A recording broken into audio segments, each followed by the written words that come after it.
Episode 5, Lukit, Pulau Padang.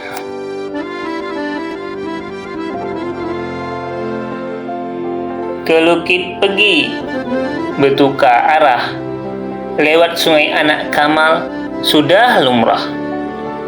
Jalan berliku, tak jadi halangan, selama semangat tetap di genggaman.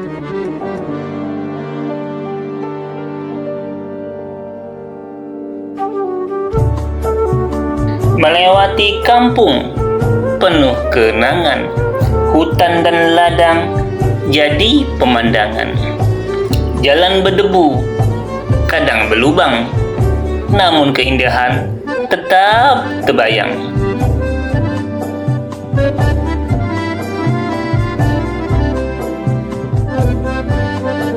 Masjid Miftahul Jannah, tanda di depan. Belok ke kiri, Lukit tujuan. Jika lurus, Teluk Belitung, Pekan Kecamatan, tempat bernaung.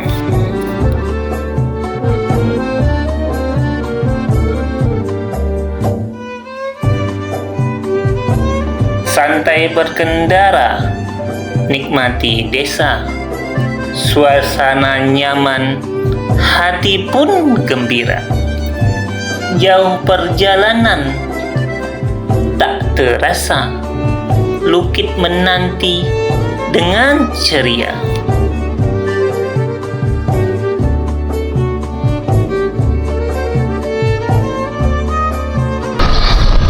Di depan ada bangunan warna hitam itu, itu bangunan walet itu.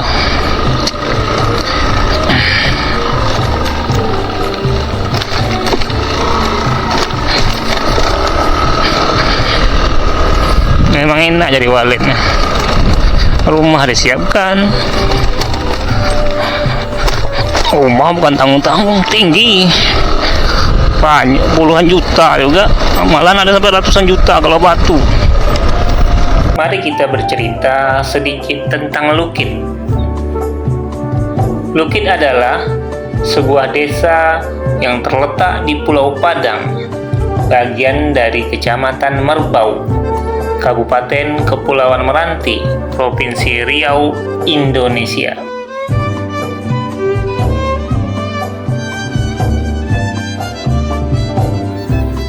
Pulau Padang telah dihuni sejak zaman kolonial Belanda, sebagaimana terlihat pada peta yang dibuat oleh pemerintah Hindia Belanda pada tahun 1933. Dalam peta tersebut, beberapa perkampungan yang sudah ada sejak dahulu tercatat, seperti Tanjung Padang, Tanjung Rumbia, Sungai Labo, Sungai Sialang Bandung, Meranti Bunting, Tanjung Kulim, Lukit, Gelam, Pelantai, dan Sungai Anak Kamal. Kita jumpa simpang 3, lurus atau belok kiri atau belok kanan. Santai. Sini agaknya.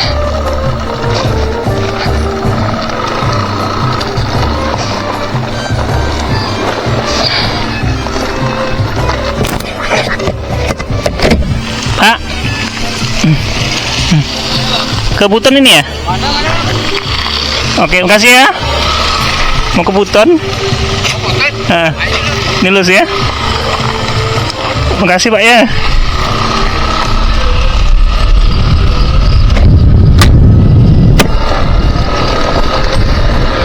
Tak ada tandanya tadi ada tapi tumbang. Selain bukti dari peta lama, keberadaan Pulau Padang sebagai pemukiman sejak ratusan tahun yang lalu juga dibuktikan dengan kisah seorang tokoh bernama Tuk Derasul dari desa Lukit. Ia diperkirakan lahir pada tahun 1850-an. Sebagai anak dari warga suku asli bernama Lukit, nama yang kemudian diabadikan menjadi Sungai Lukit dan Desa Lukit. Hingga kini, makam Tuk De Rasul masih dapat ditemukan di pemakaman umum Dusun 1, Kampung Tengah, Desa Lukit, tepatnya di sebelah barat Masjid Ar-Rohama.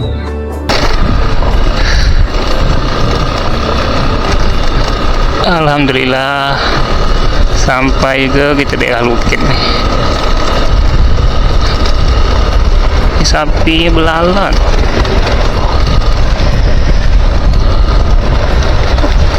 Apa itu? Kolam minyak ya? Seperti kolam minyak.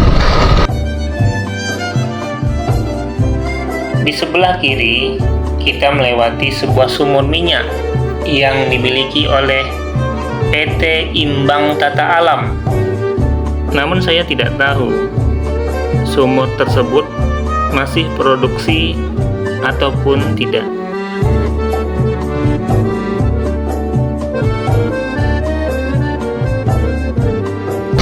Pohonnya besar. PT Imbang Tata Alam atau ITA adalah perusahaan yang bergerak di bidang eksplorasi dan produksi minyak dan gas bumi. ITA sendiri merupakan anak perusahaan dari PT Energi Mega Persada Tbk atau EMP, yang merupakan bagian dari perusahaan migas milik grup Bakri. Di sepanjang jalan ini, di sebelah kanan terlihat pipa. Sepertinya ini adalah pipa minyak dari PT Imbang Tata Alam. Wah, ini dia nih, tual sagu dari batang rumbia. Airnya hitam pekat. Tual sagu adalah batang sagu atau batang pohon rumbia yang telah ditebang dan dipotong menjadi beberapa bagian sebelum diolah lebih lanjut. Setelah ditebang, batang sagu biasanya dibersihkan, kemudian dipotong sepanjang 1-2 meter agar lebih mudah diangkut dan diolah. Wow, ini monyet atau siamang atau apa nih, warna hitam. Besar-besar.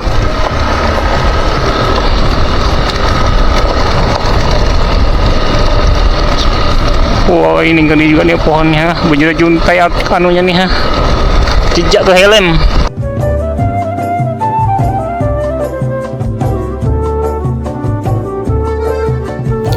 Di sebelah kiri kita terlihat pohon rumbia atau yang lebih dikenal sebagai pohon sagu.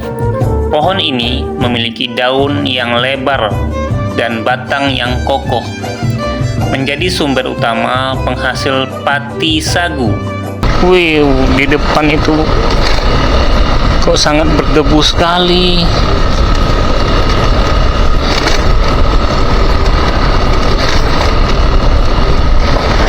Ini orang-orang dari Buton nih kayaknya nih, baru sampai di Desa Lukit nih.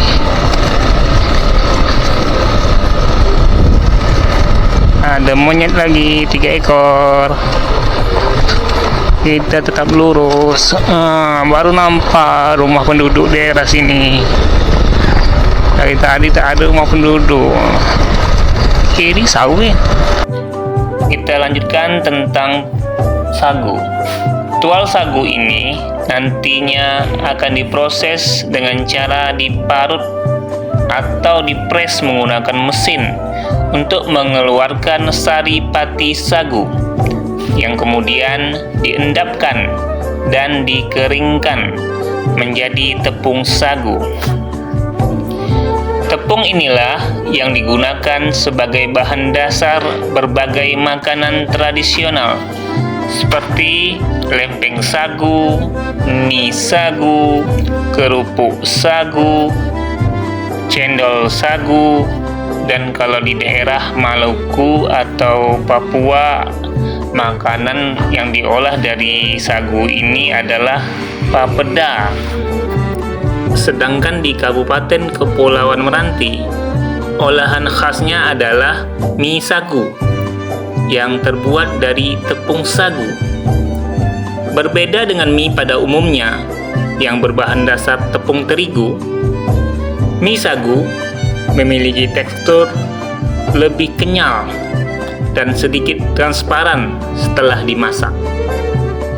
Biasanya, mie sagu disajikan dengan cara digoreng atau direbus, lalu dicampur dengan berbagai bumbu seperti bawang merah, bawang putih, cabai, serta tambahan tauge dan daun kucai.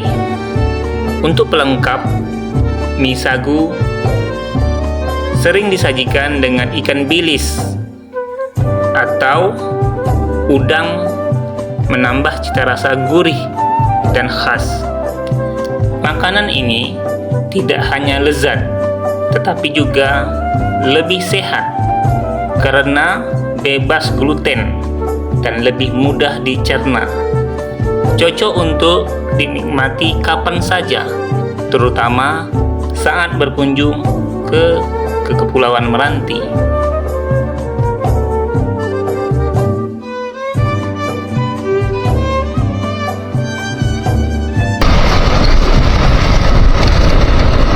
Sudah nampak tanda-tanda kehidupannya.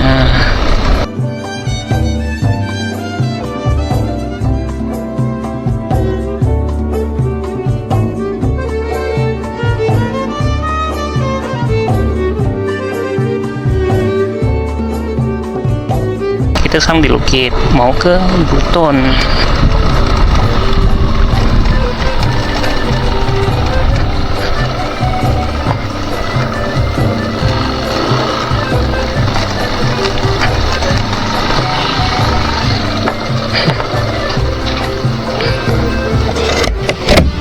Ada ke Buton, Bang? Mau ke Buton?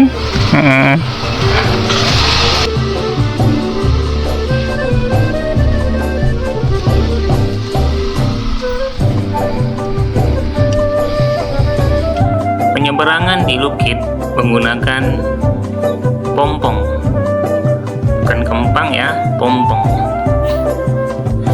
Biaya penyeberangannya adalah 75.000 untuk satu kali jalan.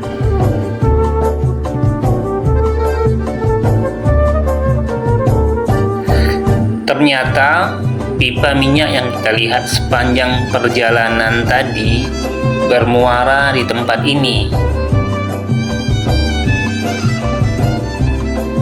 Sungguh indah pemandangan di Pelabuhan Lukit ini. Hamparan laut dengan air yang tenang berpadu dengan langit biru menciptakan suasana yang menenangkan. Di sini terlihat pelabuhan kayu sederhana dengan pompong kayu yang siap mengantarkan kita menuju ke seberang. Kini kita bersiap menaiki pompong karena sebentar lagi akan berangkat. Penyeberangan ini diperkirakan memakan waktu sekitar 45 menit hingga tiba di Pelabuhan Buton.